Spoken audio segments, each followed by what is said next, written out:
Shalom Aleichem, everyone. Hope everyone had a wonderful, wonderful week. Quick idea.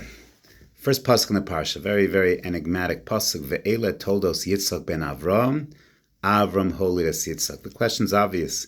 Once I know that Yitzchak's father is Avram, it's Yitzchak ben Avram, so why do I need to say Avram holidas Yitzchak? So perhaps we could suggest, if you look at Yitzchak's life, so his main perek is in this week's parsha, Perek Chavav, and here we're told about the things that Yitzchak does, the things that he achieves, and we're told that he grows up, and he has a lot of mikneh, a lot of tzon, very wealthy, and the Plishtim are jealous. They fill up the be'eros. And what does Yitzchak do? He redigs the be'eros that Avraham Avinu dug. And then he gives them a name. What name does he give them? He gives them the name that Avraham Avinu gave them. And he has an episode with a king, and once again, his wife, he says, Imrina chosi at, say that you're my sister, etc. The whole perek seems to echo stories that happened to Avram. There's a beautiful, beautiful Chasam Sofer by the Akedah. And the Chasam Sofer writes that we know it's Velokim Nisa es Avram, it's Avram's Nisayon. Yet, of course, Yitzchak was 37 years old. Yitzchak also had a Nisayon. What was the Nisayon of Yitzchak? What was the Nisayon of Avram? So Avram heard the mission of the Akedah, Mipi HaGvura. He heard it from Hashem. Hashem said, Kachna es bincha es yichidcha, go ahead and bring him as a korban. Yitzchak heard the command of the Akedah to go up as an Akedah, as a korban. Ayeha sela olah, and Avram said, don't worry, Hashem will show us, and ties him up.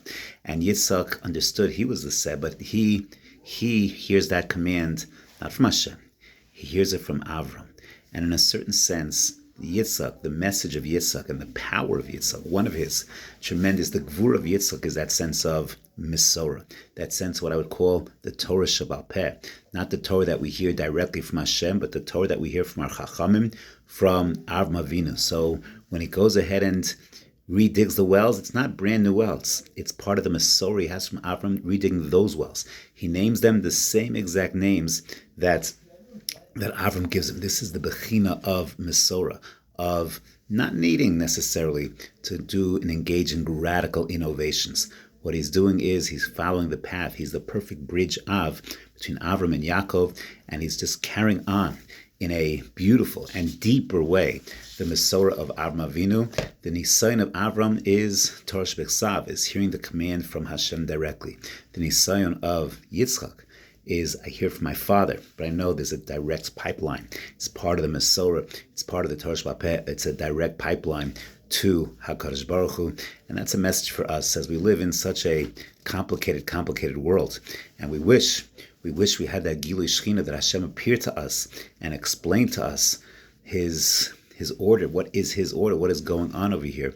What is going on in the world? And that sense of Emunas Chachamim, that sense of our Mesorah, and understand we have a Mahalach, it will make sense, but to follow that Mahalach of the Mesorah's Klal Yisrael that we've received for 3,000 plus years, that perhaps is the mission and message of Yitzchak Avinu. Have a wonderful Shabbos Kodesh.